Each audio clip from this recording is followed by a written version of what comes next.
ඉස්කෝලේ වුණත් protein practical කරද්දි බිත්තරයක් ගේන්නද කියලා තමයි කියන්නේ. බිත්තරේ ගේන්න බැරුනහම ඉතින් ඒ ගුටි කණ්ඩ වෙනවා. බිත්තරේ කොහොම හරි ධම්මනවා කොහොම හරි.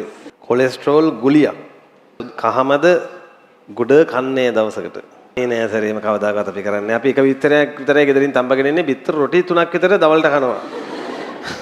එක කොත්තුකටත් දානවනේ බිත්තර 2ක් විතර. දැන් බිත්තරයක් අපි රත් කරලා තම්බලා එහෙම තියලා ඊට පස්සේ මැරෙනකන් කූල් කරත් ආයේ කලින් තත්ත්වෙට බිත්තරේ ගත්ත හැකිද? කොහමද දාලියමු හීමොග්ලොබින් කොමාවක් කොලෙජන්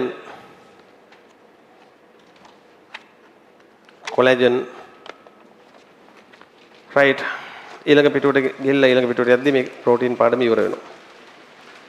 හොඳයි අපි 10යි 16යි දැන් ඉන්ටර්වල් ගන්නවා. බලන්න මේ පැත්ත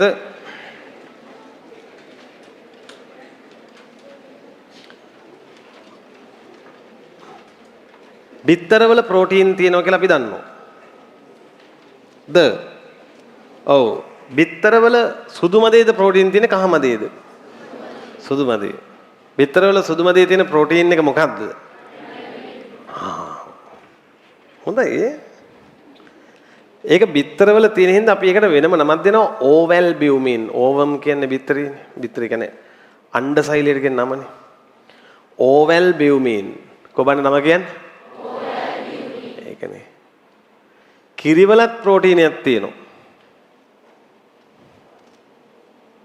කිරිවලත් ඇල්බියුමින් තියෙනවා. කේසීනුත් තියෙනවා. ඇල්බියුමිනුත් තියෙනවා. කිරිවල තියෙන හින්දා අර ලැක්ටෝස් තියෙන මම එදා කිව්වේ කිරිවලට ලැක්ටෝ කතාවක් දානවා කියලා නේ. ලැක්ටල්බියුමින්. ප්ලාස්මා ප්‍රෝටීන් වලත් තියෙනවා ඇල්බියුමින්. මතකද දැනවලට ඇල්බියුමින්, ග්ලොබියුලින් ගග රුධිරයේ තියෙන ප්‍රෝටීන්. ඒතර ඒ නිසා ඒකට අපි කියනවා මස්තු ඇල්බියුමින්. ඒ වගේ ඇල්බියුමින් වලට නම් තියෙනවා. එක එක ඇල්බියුමින් අවතාර. දැන් අපි බිත්තර සුදු මදයක් ගන්න. ඔයාලට මේ ඉස්කෝලේ වුණත් ප්‍රෝටීන් ප්‍රැක්ටිකල් කරද්දි බිත්තරයක් ගේන්නද කියලා තමයි කියන්නේ. බිත්තරේ ගේන්න බැරුනහම ඉතින් ඒ ගුටි කණ්ඩ වෙනවා. බිත්තරේ කොහොම හරි ධම්මනවා කොහොම හරි.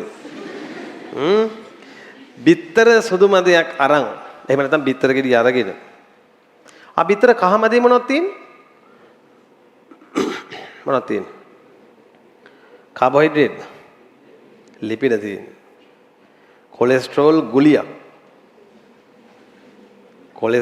ගුලියක්. ඒ නිසා බිත්තර කහමද ගුඩ කන්නේ දවසකට. අනේ නෑ සරේම කවදාකවත් අපි කරන්නේ. අපි එක බිත්තරයක් විතරයි ගෙදරින් තම්බගෙන ඉන්නේ. බිත්තර රොටි 3ක් විතර දවල්ට කනවා. එක බිත්තර රොටි එකට බිත්තරයක් දානවා. ඒක තමයි ඔය නිතර ඔය බිත්තර රොටි කොත්තු අරව මේව කන කට්ටියට කොලෙස්ටරෝල් වැඩි වෙන්න ප්‍රබලම හේතුවක් ඕක. දැන් ඒක කොත්තුකටත් දානවනේ බිත්තර 2ක් විතර.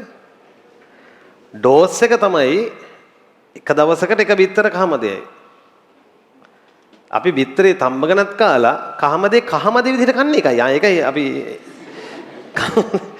ඒ අරින්න කහමද 3ක් විතර අපිට එකට යනවා. ඒක එච්චර හොඳ නෑ. කොහොම හරි ඔන්න බිත්තරයක් අරගෙන තම්බනවා කියලා කියන්නේ අපි පිටින් ලබා දෙනවා ලොකු තාපයක්.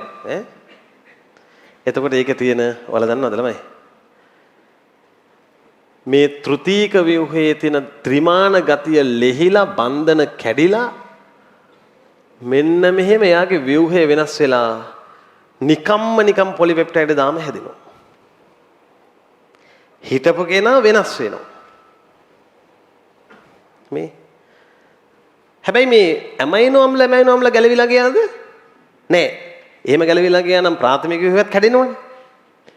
මම මේ කිව්වේ ඇමයිනෝ අම්ල ගැලවිලා ගියා කියලාද නැත්නම් අර ත්‍රිමාන ව්‍යුහයේ තිබ්බ බන්ධන කැඩුණා කියලාද? ත්‍රිමාන ව්‍යුහයේ බන්ධන කැඩෙනවා. ඒකනේ දැන් බිත්තර සුදු මදේ නිකන් තියෙද්දි ද්‍රව ගතිය තියෙන්නේ. තැඹුවට පස්සේ ඒක සම්පූර්ණයෙන් වෙනස් වෙනවනේ. පොඩි නිකන් ජෙලි එකක් වගේ වෙනවා.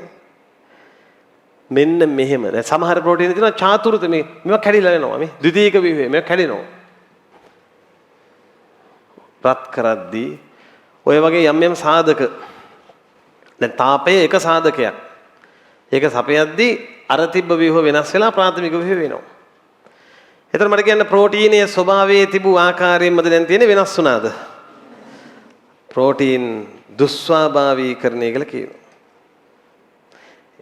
කොබලන්න මාතෘකාව පිටු අංකය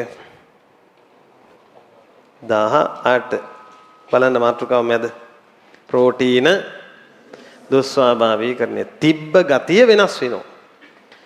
සමහර ප්‍රෝටීන ළමයි රත් කරාට පස්සේ දුස්වාභාවීකරණය වෙනවා. ආයේ ඒක නැති කළාම සිසිල් කළාම ආයේ කලින් තිබ්බ තත්ත්වයට එනවා. ඒ කියන්නේ සමහර ප්‍රෝටීන වල දුස්වාභාවීකරණය උනොත් උනාමද නැත්නම් ප්‍රතිවත්‍යයිද? ප්‍රතිවත්‍යයි. සමහර ඒවා වගේ එහෙම නැහැ. දැන් බිත්තරයක් අපි රත් කරලා තම්බලා එහෙම තියලා ඊට පස්සේ මැරෙනකන් කූල් කරත් ආයේ කලින් තත්ත්වෙට බිත්තරය ගත්ත හැකිද? බෑ. ඒ වගේ තමයි සමහර ප්‍රෝටීන දුස්වාභාවීකරණය ප්‍රතිවත්‍යයි සමහර ඒවා අප්‍රතිවත්‍යයි. රයිට්. ලියමු ප්‍රෝටීන් දුස්වාභාවීකරණය ළඟ